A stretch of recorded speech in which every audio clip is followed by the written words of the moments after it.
호타라 섬에서는 사람들이 죽으면 하룻밤을 지낸 뒤 시체를 화장하거나 매장하지 않고 부겐빌리아 동굴로 감아 해가 뜨기 직전에 바다로 흘려보낸다. 시체는 아침해로 물들기 시작한 바다 위를 둥둥 떠다니거나 어떤 때에는 이웃한 섬 부근의 해구 깊숙한 바닥에 가라앉기도 한다.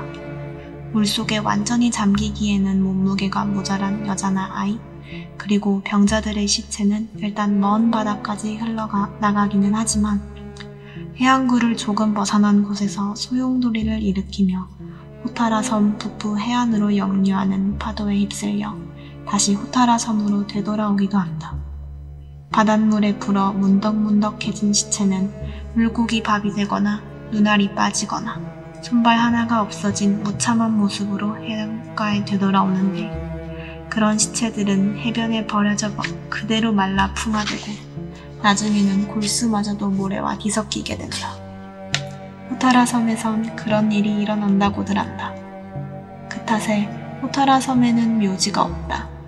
굳이 묘지라고 말할 것 같으면 시체가 가라앉아 쌓이는 북부 해안 정도를 꼽을 수 있을 것이다.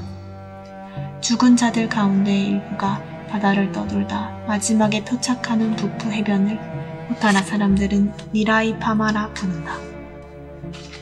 그 해 호타라 우푸나카 축제가 열리고 있을 때 오코모리를 마치고 호타라 산에 나타났던 나비의 몸은 나이탄만을 하기에는 모자랄 정도로 대단히 쇠약해져 있었지만 누구도 그걸 알아차리지 못했다. 심지어 나비 자신조차도. 나비 본인보다 그녀의 쇠약을 먼저 감지할 수 있었던 그녀의 어머니 우후나비는 이미 세상을 떠난 뒤였다. 나비에게 죽음의 시간이 다가오고 있다는 것은 제쳐두더라도 언제부터인가 나비에게는 호타라 섬의 장래가 분명하게 보였다. 나비는 섬의 탄생과 근본을 상징하는 축제를 주재하고 섬의 영원한 존속과 안녕을 기원하는 호타라 우푸나카를 지켜야 할 나투 가문의 이나고였지만 그녀는 후손을 낳지 않았다. 호타라 사회에는 집안의 대를 이을 후계자를 입양하는 습관이나 발상이 애초부터 없었기 때문에 나비는 자신의 죽음과 함께 섬이 결국 멸망해 가리라는 것을 예감하고 있었다. 섬의 수호신 호타라 우슈메가나 씨와 접신할 사람이 이 호타라 섬에서 사라지는 이상 그것은 누가 보아도 자명한 사실이었던 것이다.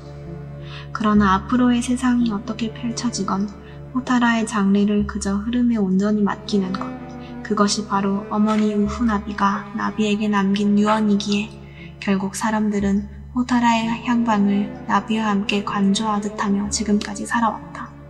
니무투 가문의 피를 이어받은 최후의 이나구가 되어버린 나비는 이제 어떤 유언을 남기게 될까?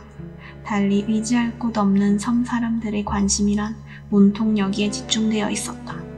그녀의 유언은 나비의 공식적인 남편, 지라가 직접 들어야만 했다. 나비는 이미 부모 형제들을 다 잃은 데다 니무투 가문의 홀로 남은 이나구였기에 남편 지라만이 유언을 들을 수 있는 입장에 있었던 것이다. 당최 호타라란 섬의 이름은 어떤 의미로 지금까지 불려온 것일까? 줄곧 섬을 그렇게 불러온 호타라 사람들도 그 유래를 알지 못했다. 그에 대한 구전이 전혀 없었기 때문이다.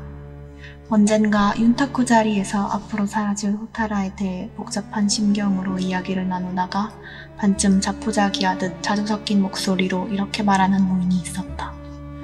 세상에서 버려진 섬이란 뜻에서 호타라라고 부르는 거지. 그의 말처럼 호타라 섬의 운명은 그저 버려진 채 쇠락의 길을 걸어왔다. 그렇게 버려진 섬, 호타라에 사람들은 글자를 고르고 또 골라 호타라라는 취임자를 붙였다. 그것만 보아도 이들이 호타라 섬에 얼마나 뜨겁고 깊은 열망을 담으려 했는지 알 수 있다. 이러쿵저러쿵 아무리 말해보아도 결국 호타라는 역시 호타라일 수밖에 없고, 살아있는 호타라의 이키가들은 이 집 저 집을 기웃하며 마음 맞는 사람들끼리 텐마루에 앉아 차를 마시거나 침을 튀겨가며 윤타쿠를 할 뿐이다. 몽롱한 기억의 주름 사이사이에서 일찍이 숨을 거둔 그리운 이나고들을 떠올리면서 말이다. 이들에게는 그것이 유일하게 이 세상을 사는 이유였다. 윤타쿠 인타쿠에 모든 기력을 쏟는 일과는 지금도 계속되고 있다.